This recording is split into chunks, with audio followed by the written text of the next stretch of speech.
In the quiet streets of Seoul, there was a small but vibrant church hidden in a narrow alley. The congregation was composed of humble workers, students, and elderly people who sought refuge from the busy world in the arms of Jesus. At the heart of this community was Pastor Hana Lee, a woman whose heart burned for the Lord. Her beauty was striking, but it was her unwavering faith that made her stand out. She was a woman of quiet strength, yet her smile could light up any room. Hana had a secret. Her passion for spreading the gospel had caught the attention of a powerful underground group, an organization dedicated to eradicating Christianity from South Korea. They had been silently watching her for months, observing the influence she had over her congregation, and they knew she had to be stopped. One fateful evening, after a late-night prayer meeting, Hana walked home through the narrow streets, unaware of the danger lurking. The night air was cold, and the distant hum of traffic echoed off the walls. Suddenly, dark figures emerged from the shadows. It was them. The persecutors. They grabbed her, dragging her into a van without a sound. Her phone, left on the street, continued to ring unanswered, the last call from her husband, Jae-hoon, who was worried about her late night. When Hana regained consciousness, she found herself in a dimly lit room. Cold, metal walls surrounded her. The underground group had taken her to a secret facility. Here she would be interrogated, tortured, and eventually silenced. The leader of the group, a man named Kim Jun-seo, walked into the room. He was calm and calculating, his eyes cold.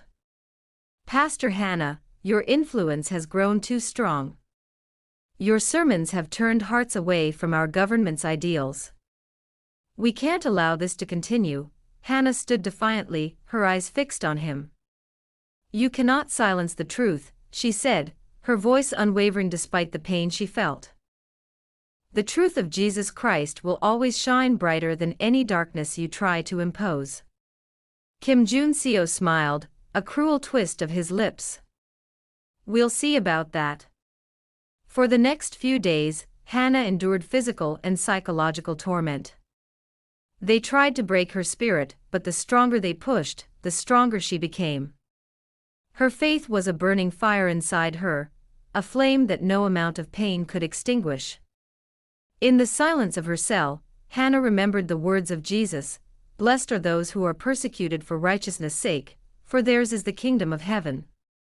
These words became her anchor. But the days grew long. Hana began to lose hope, until one night, something unexpected happened. It was a stormy night when the guards' attention faltered.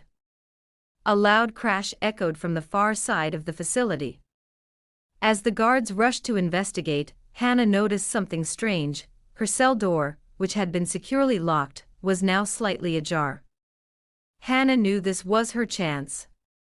She didn't hesitate. She stood up, her legs still weak, but her will was strong. Quietly, she stepped out of her cell and crept down the corridor. The dim lights flickered above her, and she moved like a shadow, avoiding the guards as she made her way toward the exit. But just as she reached the final door, it swung open, and there stood Kim Jun-seo, his face twisted in anger. "I knew you'd try to escape," he sneered. "But it's too late." Hana looked at him, her heart pounding. But then something incredible happened. The storm outside intensified, and a bright light illuminated the entire room. Hana could feel it, God's presence filling the space. Suddenly, the walls began to shake, and the building seemed to groan with power. The ground cracked open beneath them, and chaos erupted as the structure began to collapse. Jun-seo panicked, his smug demeanor faltering as he tried to escape, but Hana stood still, unshaken. A force of wind and light swirled around her, and with a burst of divine power, she broke free.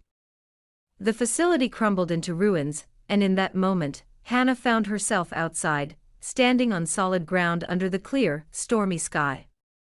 When Hana returned to her congregation, she was not the broken woman who had been taken weeks ago.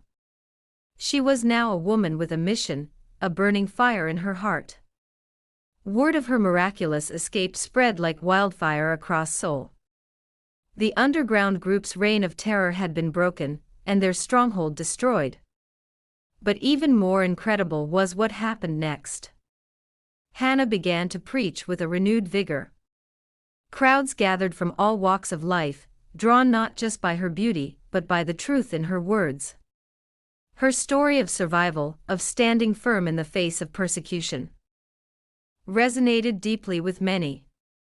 People began to see the power of faith, the power of Jesus Christ, and they began to surrender their hearts. Kim Jun-seo, humiliated and defeated, was exposed to the world for his crimes.